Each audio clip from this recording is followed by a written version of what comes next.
Welcome to Telugu news channel. Latest updates కోసం Telugu news ఛానల్ని subscribe చేసుకోండి. ఈరోజు వార్తల్లో ముఖ్యాంశాలు. పాకిస్తాన్ను వదిలే ప్రసక్తే లేదు, ఐరాసలో భారత్ హెచ్చరిక. న్యూయార్క్ అంతర్జాతీయ వేదికపై దాయాది దేశం పాకిస్తాన్కు భారత్ గట్టి షాక్ ఇచ్చింది. సీమాంతర ఉగ్రవాదాన్ని ప్రోత్సహిస్తూ హింసకు పాల్పడుతున్న పాకిస్తాన్ కుట్రలను ఐక్యరాజ్య సమితిలో భారత్ ఎండగట్టింది. పాకిస్తాన్ ఇకపై ఏం చేసినా చూస్తూ ఊరుకునేది లేదని గట్టి షాక్ ఇచ్చింది. తాజాగా ఐక్యరాజ్య సమితిలో పహల్గామ్ ఉగ్రదాడి అంశాన్ని భారత్ లేవనెత్తింది. న్యూయార్క్లో ఉగ్రవాద అనుబంధ నెట్వర్క్ బాధితుల కార్యక్రమంలో ఐరాసకు భారత్ డిప్యూటీ శాశ్వత ప్రతినిధిగా ఉన్న యోజనా పటేల్ పాల్గొన్నారు.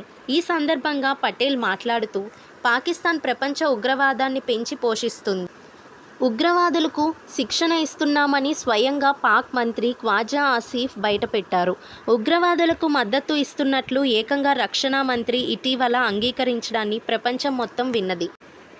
ఇలాంటి బహిరంగ వాక్యాలు చేసిన తర్వాత కూడా పాకిస్తాన్ను ఎందుకు క్షమించాలి? ప్రపంచం ఇకపై కళ్ళు మూసుకొని చూస్తూ ఉండదు. భారత్పై నిరాధార ఆరోపణలు చేయడానికి ఈ అంతర్జాతీయ వేదికను పాక్ దుర్వినియోగం చేస్తోంది అంటూ ఆగ్రహం వ్యక్తం చేశారు. ఇది ఇలా ఉండగా, పహల్గామ్ ఉగ్రదాడి తర్వాత పాక్ భారత్ మధ్య సంబంధాలు తెగిపోయాయి. యుద్ధ మేఘాలు కమ్ముకుంటున్న క్రమంలో పాక్ రక్షణ మంత్రి ఖ్వాజా ఆసిఫ్ సంచలన వాక్యాలు తెలియజేశారు. ఈ క్రమంలో మీడియాతో మాట్లాడుతూ, ఉగ్రవాదాన్ని ప్రోత్సహించడంతో, ఉగ్రవాద గ్రూపులకు నిధులు మద్దతునివ్వడంతో పాకిస్తాన్ పాత్ర ఉందని అంగీకరించారు. సుమారు 3 దశాబ్దాలుగా అమెరికా, బ్రిటన్ సహా పశ్చిమ దేశాల కోసం ఈ నీచమైన పని చేశామంటూ వ్యాఖ్యలు చేశారు. అలాగే సోవియట్ యూనియన్ యుద్ధం భారత్లో జరిగిన 9/11 దాడుల్లో పాల్గొనకపోయి ఉంటే పాకిస్తాన్ ట్రాక్ రికార్డ్ మరోలా ఉండేది.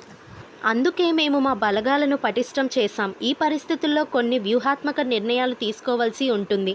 ఆ నిర్ణయాలు తీసుకున్నామని చెప్పుకొచ్చారు. పాకిస్తాన్ మీద ఎలాంటి దాడి చేస్తున్నామని మన భారతదేశం నుంచి వాళ్ళని తెలియకుండా ఉండాలంటే ఈ సోషల్ మీడియాని ఆపేయాలంటూ మోడీ ప్రచారం చేశారు.